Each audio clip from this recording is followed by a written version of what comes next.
ASAP was a bunch of, it was a regular crew. We all just put our talents together and did something constructive.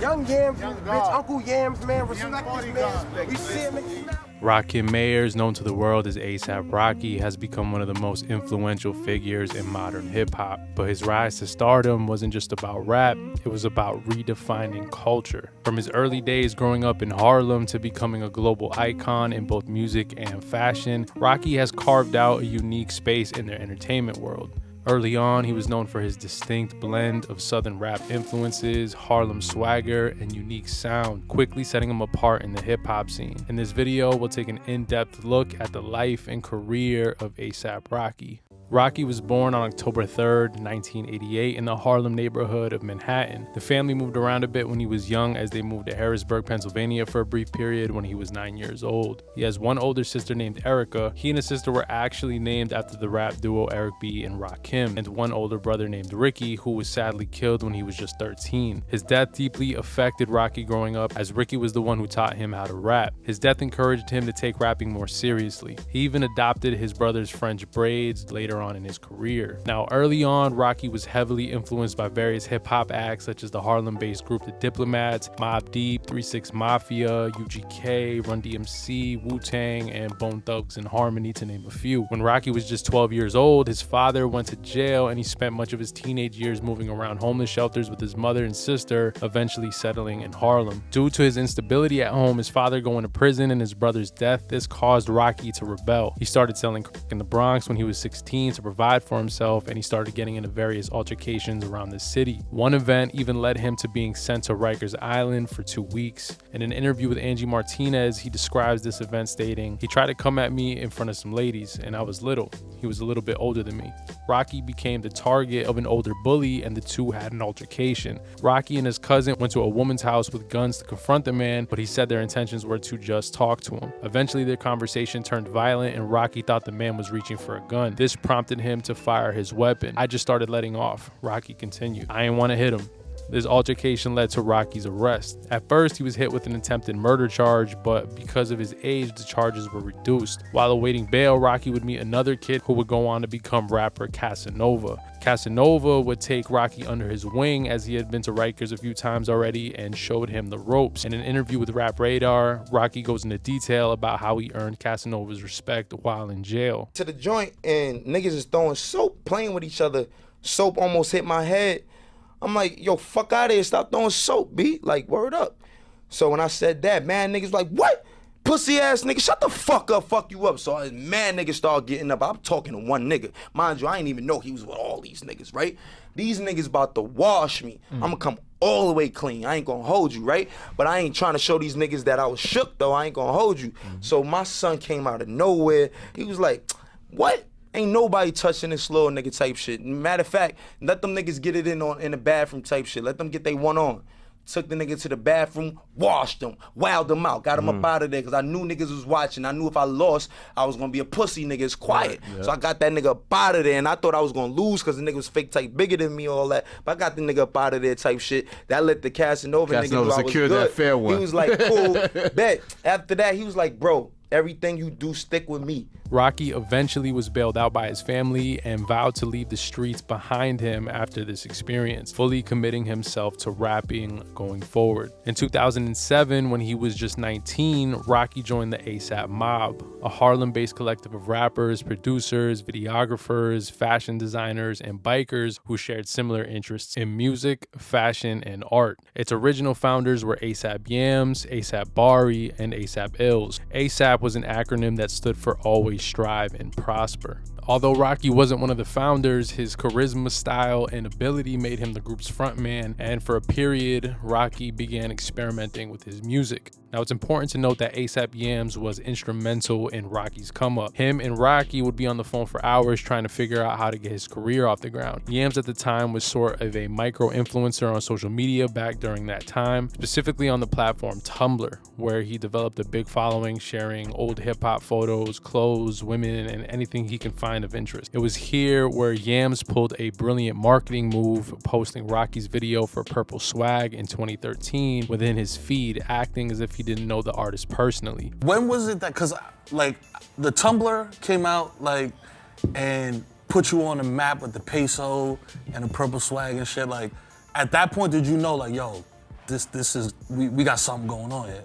Nope. I'm gonna come clean. That whole time with the whole Tumblr, and that was ASAP Yams the whole time. Yeah, he would just like sneak our stuff in there, and I didn't even know he had affiliation with me or nothing, so it worked. From there, the track proceeded to go viral, officially launching Rocky's career and putting ASAP on the map. From there, Rocky would follow up with the release of his single Peso, which also picked up a ton of traction online, on blog sites, and even received airplay on Hot 97. These singles got the attention of multiple record labels. In an interview with Billboard, the president of Polo Grounds and senior VP of Urban at RCA, Brian Leach, stated, "It didn't sound like anything that was coming out of New York.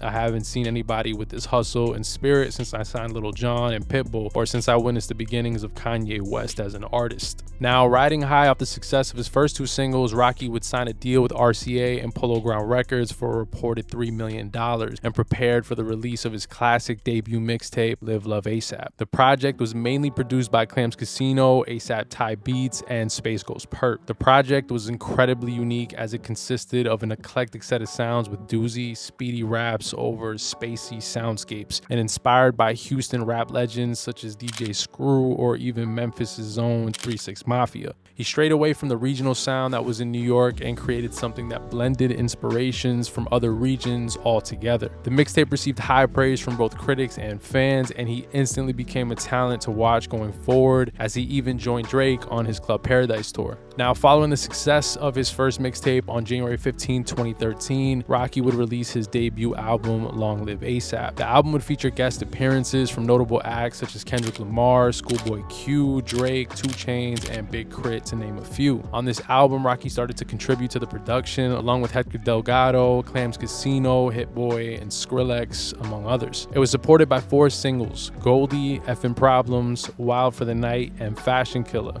It was very well received by critics and charted at #1 on Billboard. Now, at this point, Rocky was on top of the world. After the success of his first mixtape and debut album, he not only made his mark on the music game, but was also making headlines in the fashion world. Rocky began partnering with major fashion brands and luxury designers such as Raf Simons, Jeremy Scott, and Guess. Other artists were clearly influenced by Rocky, as soon after many rappers began to adopt the same fashion-forward approach to their careers, becoming an almost mandatory attribute for any artist. Things were clearly on the up and up for Rocky and the Mob, with momentum at an all-time high. He was working on and preparing for the release of his second studio album, At.Long.Last.ASAP, and things seemingly were never better. That was until he was hit with a devastating tragedy that would change the trajectory for Rocky and the Mob forever. On January 18, 2015, Rocky's best friend and business partner, ASAP Yams, passed away suddenly due to a drug overdose. Yams was there from the very beginning. He had faith in Rocky and was the catalyst for his career, which was why it was so difficult for him and the Mob to deal with. Yams had the connections and Rocky had the talent, and together they shared the same vision. In honor of him, for his second studio album, Rocky is seen wearing Yams' signature purple birthmark on the cover art. Nah, it's not the heaviness, man. I just lost my brother, man. You know what I'm saying? Like, f all this music shit. Like, when it comes down to, like, would I trade this music for Yams? Yes. Yams is the only person that actually been through this shit with me and knows how I feel when I say, I could tell you right now how it felt the first time when, you know, you did a show and, you know, you had a fight in the crowd and you might be getting sued. You won't know what that feeling's like unless it's somebody who was actually there with you. Like, that was my partner in this shit, because he's the person that I knew when I was broke that was helping me and giving me his last when we didn't know what was going to happen. So many people were willing to help and contribute when they are guaranteed to be compensated. He didn't know what was going to happen. He only had faith in me just as much as I had faith in myself. Yams had the connections, I had the talent and the vision. He had a vision, we put it together, and this is what happened. On May 26th, 2015, Rocky officially released the project At.Long.Last.ASAP. The album debuted at #1 on Billboard, and it was executively produced by Danger Mouse. He mentions that psychedelics were a huge influence for the project. One of the artists that were featured multiple times on the album was a guy named Joel Fox, whom he met on the streets of London. One random night at 4 a.m., Fox approached Rocky trying to give him his CD. Rocky, who was reluctant at first, told him to just play something live as he had his guitar on him, and Fox blew him away. Fox hopped in the car with Rocky and was invited to come record with him in London. He would ultimately go on to feature on 5 tracks in total for the album. Fast forward to 2018, Rocky would release his 3rd studio album, Testing, on May 25th, supported by the 2 singles, Praise the Lord and ASAP Forever, selling 75,000 first week. The album title is pretty self-explanatory, as he mentioned that this project was dedicated to testing new sounds. In an interview with GQ, Rocky stated, "My new album is really about testing new sounds. People are scared to test new sounds, so they go with what's current because it's the easy thing to do. The top 100 songs sound a certain way. People cater more to that because it's a bigger demographic behind that, or it's a guaranteed demographic behind that. I prefer to experiment and have my crowd grow with me and to reach new crowds. I don't just rap, I actually make music. That's why it takes time. These sonics represent me." Now, although it is encouraged for artists to experiment with their music, it doesn't necessarily mean that it will be well received. Rocky received a lot of criticism for this project, with publications such as Hip Hop DX stating, "There is no new movement birthed. There is no paradigm shift about to occur. It's simply, as the title states, a series of harmonic evaluations meant to gauge audience reaction. Instead of creating a new wave, A$AP Rocky has drowned himself in his own ambitions and lost his identity along the way." Similarly, Stephen Kurse of Pitchfork believed there to be flaws in the experimentation, writing, "Rocky is enamored with collision. His approach to songcraft on Testing is to mash sounds together and capture the friction. The results are often dismal."